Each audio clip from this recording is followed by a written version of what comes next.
नमस्कार, पेश आज का न्यूज पॉइंट। वापस हम चर्चा करेंगे उत्तर प्रदेश की, उत्तर प्रदेश के कानून व्यवस्था की, अखिलेश यादव के बयानों की, अखिलेश यादव के दावे की, जिसमें अखिलेश यादव आज भी कह रहे हैं कि उत्तर प्रदेश की कानून व्यवस्था बाकी राज्यों से बेहतर है। आंकड़ों की बहस में यकीनन बेहतर होगी, इसमें कोई दो राय नहीं है, लेकिन बाकी राज्यों से बेहतर का मतलब यह नहीं होता है कि उत्तर प्रदेश में जो हो रहा है उसे अखिलेश यादव डिफेंड कर सकते हैं या उसका बचाव कर सकते हैं। अखिलेश यादव की मुलाकात जो है वो प्रधानमंत्री नरेंद्र मोदी से भी हुई, उनके आला अधिकारियों की बैठकें आपस में चल रही हैं। अब देखना है कि इन सबका निष्कर्ष क्या निकलता है, नतीजा क्या निकलता है। जरा ये रिपोर्ट देखिए।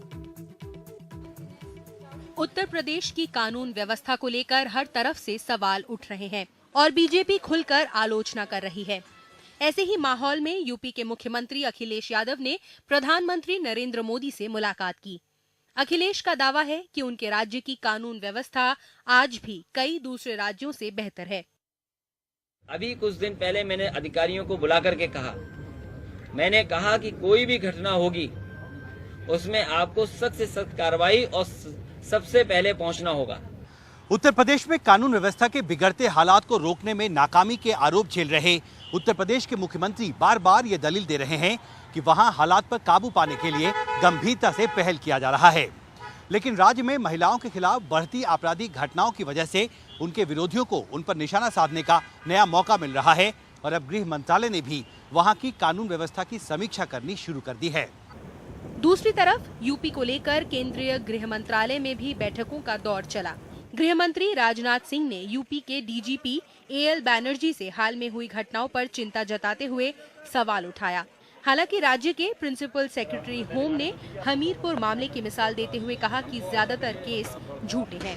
साथ ही यूपी सरकार ने गृह मंत्रालय से पुलिस व्यवस्था में टेक्नोलॉजी का इस्तेमाल कर उसे बेहतर बनाने को लेकर सहायता मांगी है। बैठक में कानून व्यवस्था के अलावा अयोध्या, मथुरा और काशी जैसे धार्मिक शहरों की सुरक्षा इंतजामों को चाक चौबंद करने की रणनीति पर भी चर्चा हुई। जो धार्मिक स्थान थे उसके लिए आधिकारिक स्तर पर आज बैठक हुई और हम लोगों ने ये ख्याल उत्तर प्रदेश सरकार की तरफ से रखे कि एक तो सामान्य जो पुलिस व्यवस्था और केंद्रीय रिजर्व बल की पुलिस व्यवस्था चली रही है, लेकिन इसके अतिरिक्त वहाँ टेक्नोलॉजी में अपग्रेडेशन की बहुत आवश्यकता है। उत्तर प्रदेश एक ऐसा राज्य है जहां पर पुलिस महकमे में अफसरों से ज्यादा जातिवाद को अहमियत दी जाती है। बेशक से वहां के मुख्यमंत्री ये बार बार कहते रहते हैं कि उत्तर प्रदेश बाकी राज्यों के मुकाबले में एक सुरक्षित राज्य है, लेकिन उन्हें इस बात का ध्यान रखना होगा कि जब तक वहाँ पे रहने वालों को सुरक्षा का एहसास नहीं हो जाता तब तक उनकी सारी बातें झूठी मानी जाएंगी। नई दिल्ली से हिमांशु शेखर के साथ नीता शर्मा की रिपोर्ट, एनडीटीवी इंडिया। और हमारे साथ विनोद अग्निहोत्री साहब हैं, उत्तर प्रदेश को बहुत अच्छी तरह से समझते हैं, एक बहुत सीनियर जर्नलिस्ट हैं। और असीम वकार जो है मेरे डायरेक्टर बता रहे हैं वो नहीं है अभी, वो सेक्रेटरी हैं समाजवादी पार्टी के, उनसे लगातार संपर्क किए जाने की कोशिश की जा रही है। उनको पहले से बता दिया गया था कि ये कार्यक्रम 8 बजे का है, तो अब समझ में नहीं आ रहा है कि उनसे संपर्क क्यों नहीं हो पा रहा है। असीम वकार साहब का मोबाइल नंबर भी मेरे पास है, मैं भी कुछ देर में कोशिश करूंगा कि अगर मेरी वकार साहब से बात हो जाए। वो समाजवादी पार्टी की तरफ से उन्होंने आने के आग्रह को स्वीकार किया था असीम वकार साहब ने। एक नरेश अग्रवाल भी है समाजवादी पार्टी में, एक नेता हैं, उन्होंने भी पहले हमारे साथ एक बार ऐसे ही किया था, वो आग्रह स्वीकार कर लिया, फिर पता नहीं क्या हो गया, वो आए नहीं। लेकिन इसका मतलब ये नहीं कि समाजवादी पार्टी के लोग आए या ना आए, कि समाजवादी पार्टी और अखिलेश यादव की सरकार पर जो गंभीर सवाल उठ रहे हैं वो बंद हो जाएंगे। विनोद, तब से लेकर अब तक हम लोग, मैं और आप दोनों, एक कॉमन चीज देख रहे हैं कि एक पॉइंट की रट लगा ली गई है। उस पॉइंट को अधिकारी भी बोल रहे हैं, उस पॉइंट को नेता भी बोल रहे हैं, उस पॉइंट को मुख्यमंत्री बोल रहे हैं कि बाकी राज्यों की तुलना में उत्तर प्रदेश में अपराध बहुत कम है। क्या ये वाकई लोगों को हजम हो पाएगा? ये लगातार, उस दिन जब हम जंतर मंतर में आपके साथ कार्यक्रम में थे तब भी जो अशोक देव साहब थे इनके रिप्रेजेंटेटिव, तब भी वो बार बार कह रहे थे कि बाकी राज्यों की तुलना में, बाकी राज्यों की तुलना में। ये बाकी राज्यों की तुलना वाली दलील कब तक चलेगी? नहीं, मुझे लगता है उनके पास कुछ और कहने के लिए है भी नहीं। अब अपने बचाव में हुए तो कह नहीं सकते कि हमारा प्रशासन फेल हो गया है या हमारे अधिकारी काम नहीं कर रहे हैं। वो तो यही कहेंगे देखिए साहब आप तो हमारे साथ जाति कर रहे हैं, मीडिया जाति कर रहा है, और जब बाकी राज्यों में जो है ज़्यादा है वो फिर वो आंकड़े निकालेंगे। सवाल ये है कि बाकी राज्यों में कम है ज़्यादा, बहस ये हो ही नहीं रही है। बहस ये हो रही है कि उत्तर प्रदेश में ये स्थिति क्यों बिगड़ती चली आ रही है। इस पर समाजवादी पार्टी और उत्तर प्रदेश सरकार के अधिकारियों को, मंत्रियों को, मुख्यमंत्रियों को इस पर जवाब देना है। और वो जवाब खाली मीडिया को नहीं देना, वो जवाब उत्तर प्रदेश की जनता को देना सही बात। जिस जनता ने उनको 224-225 का इतना बड़ा जनादेश दिया था, हाँ, वो तो इसलिए दिया था। पहले कह चुके हैं कि मीडिया ये कर रहा है, मीडिया वो कर रहा है। नहीं, मीडिया तो देखिए, मीडिया तो मैं मीडिया के लिए कहता हूं, वो तो गरीब की गाय है, जिसको दूध दूना होता है दूध लेता है, बाद में डंडा मार देता है। वो जो जिस तरह से गाय की उसकी स्थिति ये है कि जब तक आप उसका प्रशस्ति गान करिए तब तक तो साहब बड़ा मीडिया अच्छा है, लेकिन जैसे ही आप उसकी कमियां इंगित करने लगिए तो आप मीडिया ये कर रहा है। मीडिया में भी कमियां हैं, मैं ऐसा नहीं कि हम लोग आत्मावलोकन करते रहते हैं, उस पर बहस भी करते रहते हैं, उनको कोशिश करते हैं दूर करने की। मीडिया पर दबाव भी होते हैं, मीडिया के सामने और तमाम तरह की दिक्कतें होती हैं, लेकिन असली मुद्दा ये है कि सवाल ये है कि आपकी सरकार की, उत्तर प्रदेश सरकार की प्राथमिकताएं क्या है। मैं एक बड़ा बुनियादी सवाल उठा रहा हूं, अभी आपके ही प्रोग्राम में 6 बजे आपके यहाँ जो प्रोग्राम आता है उसमें उत्तर प्रदेश के पूर्व डीजीपी विक्रम सिंह आए थे, वो उन्होंने एक बात कही थी, उसी को मैं आगे बढ़ा रहा हूँ। उत्तर प्रदेश में दिक्कत यह है कि मौजूदा राज्य सरकार जब बनी, आप आए थे मायावती सरकार के कुशासन सुशासन जो भी रहा हो, जिसको मुद्दा बनाया उसको दूर करने के नाम पर, और लोगों ने आपको बहुमत दिया और अनप्रेसिडेंटेड, अप्रत्याशित बहुमत दिया, कोई उसकी उम्मीद नहीं कर रहा था। लेकिन आपने अपनी प्राथमिकताएं क्या तय की? प्राथमिकताएं आपने तय की हम लैपटॉप बांटेंगे, हम ये करेंगे, जो पॉपुलिस्ट स्कीम है उन पर तो आपने जोर दिया, लेकिन कानून व्यवस्था सुधारना, महिलाओं की सुरक्षा आपके एजेंडे में कहां थी? उत्तर प्रदेश में बलात्कार, ऐसा मैं नहीं कह रहा हूं कि अभी बढ़ गए, पहले भी ये एक सामाजिक विकृति हम सब मानते हैं, और खासकर जिन राज्यों में, जिन समाजों में सामंती समाज है, सामंती सोच है, अभी महिला को उस तरह के बराबर अधिकार नहीं है, सशक्तिकरण जातियों का नहीं हुआ है, दबी कुचली जातियों का, वहां समस्या ज्यादा गहरी है। तो इससे सब परिचित है। मुलायम सिंह जी स्वयं जब नेता विपक्ष हुआ करते थे, मुझे वो सब याद है, वो दौर जब चीफ मिनिस्टर वीर बहादुर सिंह थे और या विश्वनाथ प्रताप सिंह जब चीफ मिनिस्टर थे उत्तर प्रदेश में, तब मुलायम सिंह नेता विपक्ष थे, और उस वक्त जो पिछड़ी जातियों पर अत्याचार होते थे उन पर मुलायम सिंह ने बड़े अच्छे सवाल उठाए थे, बड़े लंबे लंबे भाषण दिए थे। मुझे याद है एनकाउंटर्स पर उन्होंने एमनेस्टी इंटरनेशनल की रिपोर्ट कोट की थी, बहुत कुछ किया था।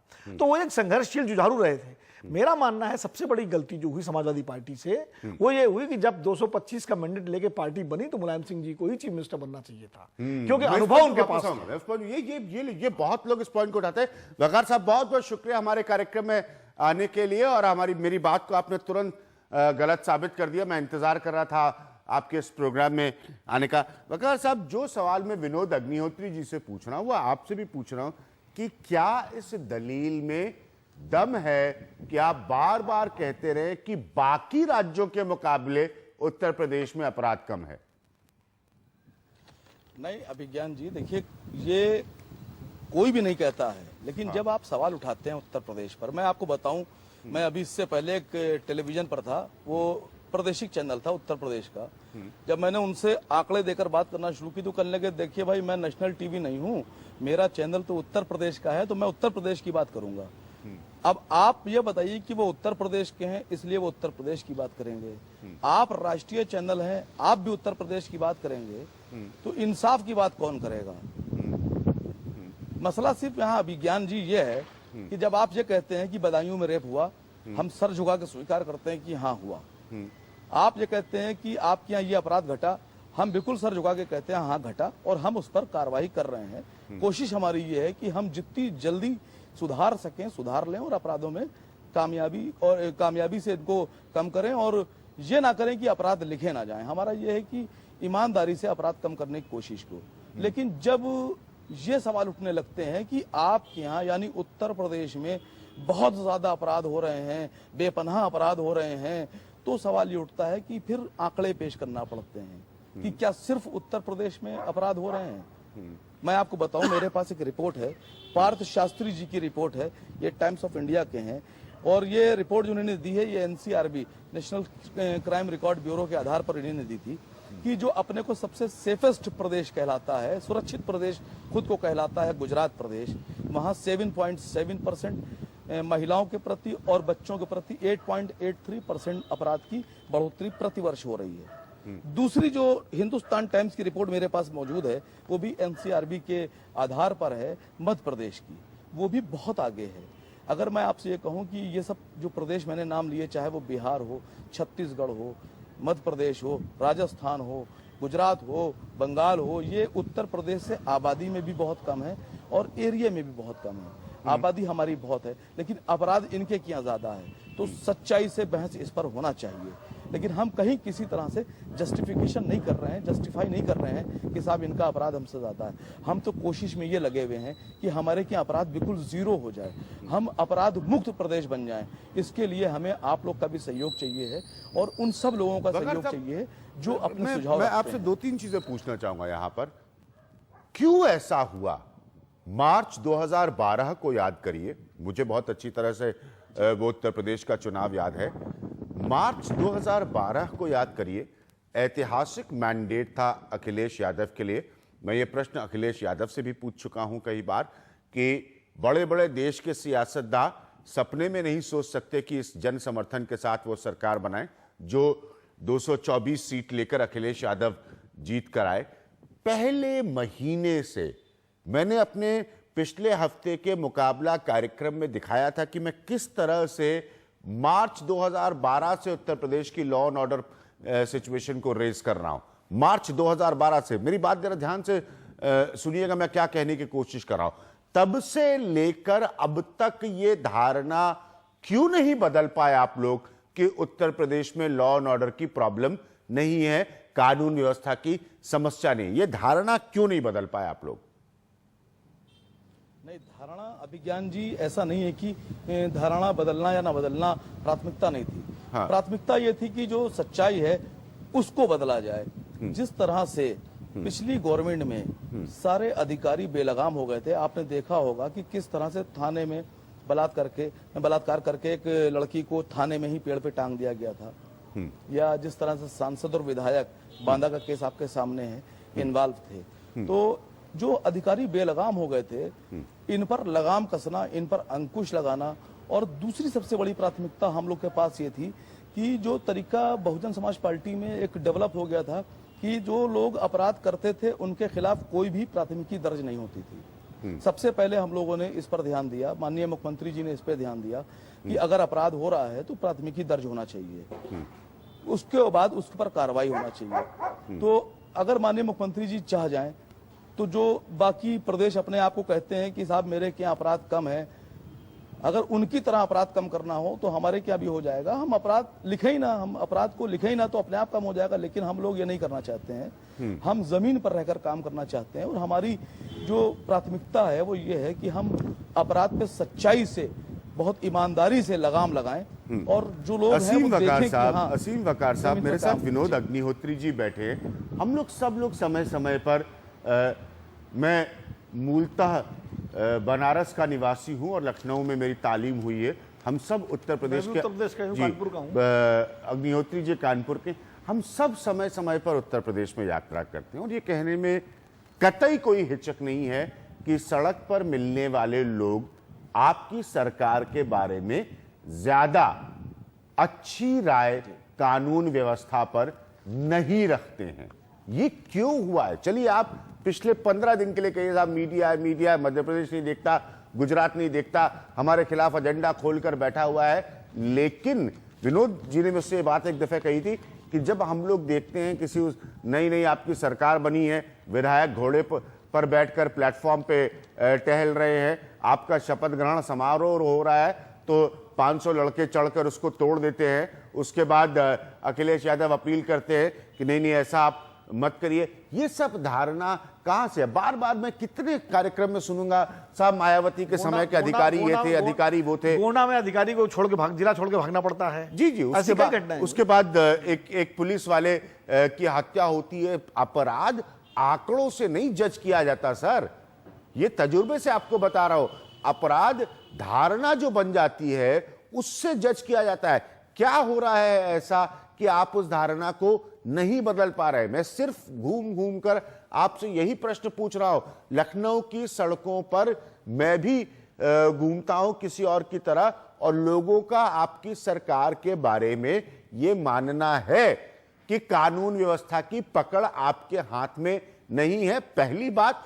दूसरी बात जो मैं 2 साल से लगातार रेस कर रहा हूं कि आपके मुख्यमंत्री, सशक्तिकरण बोलते ना हम हिंदी में और अंग्रेजी में एम्पावरमेंट, आपके मुख्यमंत्री को मुलायम सिंह यादव ने एम्पावर नहीं किया है। सीधी और स्पष्ट बात आपसे कर रहा हूं। वकार साहब पूरा समय लीजिए। देखिए कुछ जी नहीं, आप देखिए बहुत अच्छी बात आपने की। मैं आपको बहुत साफ तरीके से बता दूं, मैं बहुत साफ गोई से बात करता हूं, मैं कोई लगी लिपटी बात नहीं करता विज्ञान भाई। सच्चाई यह है कि जो चुनाव हुआ इसमें भी मैंने कहा था कि हम अपनी जो सरकार की उपलब्धियां थी वो जनता तक नहीं पहुंचा पाए, और कानून व्यवस्था के मामले में भी हम जो कर रहे हैं, जिस तरह के एक्शन लिए जा रहे हैं माननीय मुख्यमंत्री के द्वारा, वो हम जनता तक नहीं पहुंचा पा रहे हैं, ये हकीकत है।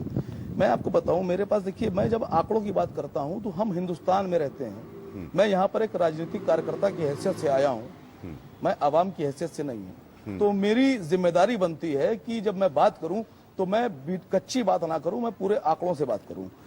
अभी आपने एक बहुत अच्छी बात कही कि हम मध्य प्रदेश और राजस्थान की बात नहीं करते, ये आरोप मीडिया पे लग रहा है। ये क्यों लग रहा है? देखिए 4 महीने में, जनवरी से अप्रैल 2014 तक, इंटरनेट पे देखेंगे आपको मिलेगा, राजस्थान पुलिस की अपनी वेबसाइट है जिसको एनसीआरबी ने अपने उससे भी कहा है कि हाँ सही है। राजस्थान पुलिस अपने आंकड़ों से कहती है कि 4 महीने में 1195 रेप राजस्थान में हुए, लेकिन मैं बता रहा हूं आपसे कि 1195 में से 11 रेप भी टेलीविजन चैनलों पर नहीं दिखाए गए, और बदायूं 1195 बार दिखा दिया गया। सवाल इस बात पे उठता है, देखिए हम कहीं से नहीं कह रहे हैं कि बदायूं का कांड गलत हुआ या सही हुआ, बदायूं जैसे कांड जो लोग कर रहे हैं। साहब आपको एक बात बताओ, एक मिनट जरा बड़े ध्यान से बड़ी बात सुनिएगा। मैं पॉलिटिकल इकोनॉमी के विषयों पर कार्यक्रम करता हूं, और हाल में मैं एक कार्यक्रम कर रहा था, उसमें भारतीय जनता पार्टी के एक नेता ने कल ही मुझसे कहा इसी कार्यक्रम में कि देखिए अभी 26 मई को नरेंद्र मोदी की सरकार बनी है, और अभी से जो है आप लोग आकलन करने लगे महंगाई का कि सब्जी के दाम कैसे बढ़ गए। अरे भाई, ये मुल्क है जिसकी सरकार बनी है, अगर सब्जी के दाम मंडी में बढ़े हैं तो उसका आकलन होगा।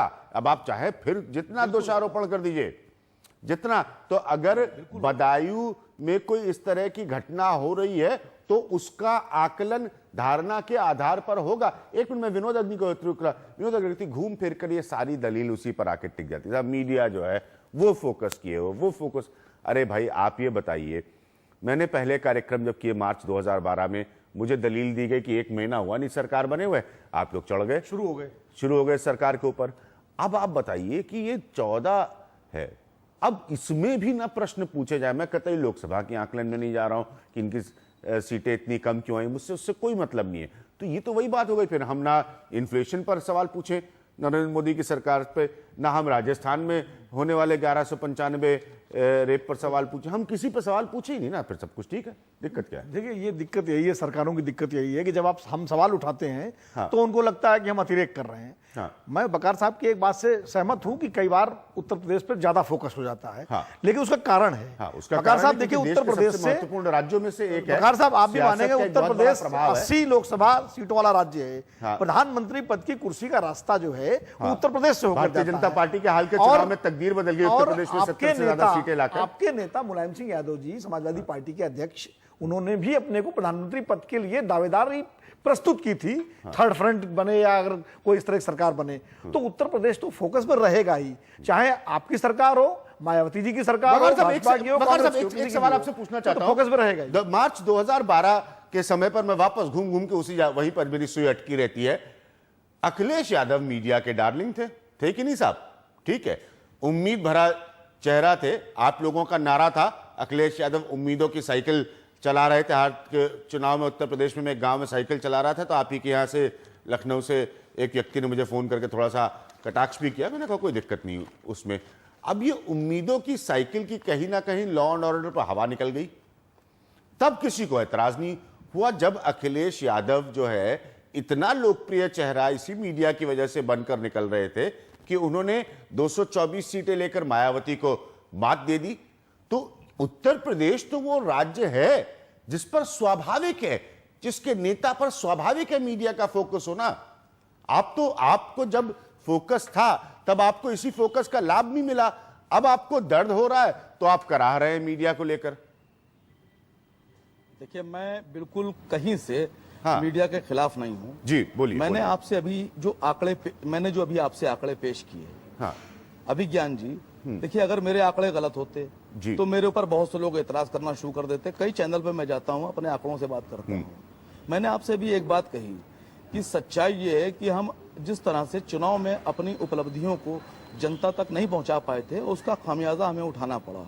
उसी तरह से कानून व्यवस्था के क्षेत्र में माननीय मुख्यमंत्री जी जो काम कर रहे हैं, जिस तेजी से एक्शन ले रहे हैं और जिस तरह के उन्होंने आदेश दिए हैं, निर्देश दिए अधिकारियों को, वो लोगों तक पहुंच ही नहीं पाए। और जब लोगों तक बात नहीं पहुंच पाएगी तो सच्चाई ये है कि लोग बात भी आपके खिलाफ जो सुनेंगे वो करेंगे। देखिए, आज का जमाना बहुत फास्ट है, हर आदमी अपने रोजी रोजगार में परेशान है, तो कोई भी आदमी इतना फ्री नहीं है कि वो हमारी खड़े होकर सड़क पर बात सुने। मीडिया एक अच्छा माध्यम है लोगों तक बात पहुंचाने के लिए। मैं गांव-गांव घूमता रहा पूछने के लिए कि सामाजिक क्षेत्र में खर्च होने वाला पैसा कहां जा रहा है। कांग्रेस के नेता दिल्ली में बैठकर कह रहे हैं कि हमने फलाना कर दिया, हमने ढिमाका कर दिया। गांव का आदमी कह रहा है हमको स्कीम की जानकारी नहीं, इसके लिए हम जिम्मेदार है। हाँ विनोद जी। वकार साहब, देखिए ऐसा है कि आप जनता तक अपना प्रचार पहुंचाएं, बोर्ड लगाएं, ये लगाएं, उससे बात नहीं बनती है। आप ये उत्तर प्रदेश में अच्छे अधिकारियों की तैनाती का मुद्दा बहुत महत्वपूर्ण है। आज उत्तर प्रदेश में आप अपने डीजीपी से शुरू करिए। अगर भाई आप बताइए, आपने चीफ सेक्रेटरी हटा दिया, होम सेक्रेटरी बदल दिया, पुलिस से जो सीधे डीजीपी जुड़ते हैं उनको आपने अभी तक नहीं टच किया। क्या वजह है? क्या उत्तर प्रदेश में एक से एक तेज तर्रार अधिकारी मौजूद हैं, और माफ कीजिएगा हर जाति हर बिरादरी में मौजूद हैं। किसी जाति विशेष का कोई बपौती नहीं है कि उसी में हो। और मैं तो नाम लेके बता सकता हूं अधिकारियों का, मैं नाम नहीं लूंगा व्यक्तिगत किसी का, लेकिन अच्छे अधिकारियों को, लेकिन वो सब साइडलाइन पड़े हुए हैं। उनको किसी को पीएससी में भेज रखा है आपने, तो किसी को फायर ब्रिगेड में भेज रखा है, तो किसी को कहीं भेज रखा है। आप ऐसे मजबूत अधिकारियों को मोर्चे पर लगाइए। डीजीपी अच्छे हों, एसएसपीज अच्छे हों, दरोगा एसएचओ अच्छे हों, तो देखिए आपको प्रचार करने की जरूरत नहीं है, अपने आप अपराध रुक जाएगा, कम हो जाएगा, और फिर मीडिया भी कहेगा कि हाँ उत्तर प्रदेश में सुधार हुआ। उसके लिए आपको बोर्ड लगाने की जरूरत नहीं है। वकार साहब, एक छोटी सा पॉइंट, अधिकारियों की यहाँ पर बात कर रहे थे, उसके बाद हम लेंगे एक ब्रेक। आपसे एक प्रश्न पूछना चाह रहा हूं। यहाँ पर आपने शुरुआत में कहा, और ये नई दलील नहीं है, ये भी मैं 2 साल से सुन रहा हूं, कि मायावती के समय में अधिकारी एक्स तरह के थे, उनको वाई तरह का बनाना आपका एजेंडा था। चलिए साहब, मायावती की बहस मायावती के साथ आपके साथ करने के कोई लॉजिक नहीं बनता है। अब तो वो सब बदल गए होंगे। वकार साहब, अब तो सब बदल गए होंगे। अभी 2 साल में अभी भी मायावती वाले अधिकारी हैं, तो अब जब स्थिति ऐसी, तो आप वाले अधिकारियों को दोष दूं कि मायावती वाले अभी भी बने हुए हैं और उनको आप हटा नहीं पाए, उनको दोष दूं? थोड़ा सा डिसाइड करके मुझे बताइएगा कि हम दोषी किसको ठहराए स्थिति में। मैं ले रहा हूं एक ब्रेक, इसका जवाब लोगों को सुनाऊंगा आपसे ही एक छोटे से ब्रेक के बाद। अब आप समझे मैं क्या इशू उठा रहा हूं कि भाई ठीक है, मायावती वाले खराब थे, कोई दिक्कत नहीं है। आप सरकार जनता का मैंडेट लेकर जीत कर आए, आपने बदल दिए। अभी 2 साल बाद जो है, या तो आप वाले अधिकारी को क्वेश्चन किया जाएगा या मायावती वाले अधिकारी को क्वेश्चन किया जाएगा, वो भी तय कर ले एक छोटे से ब्रेक के बाद।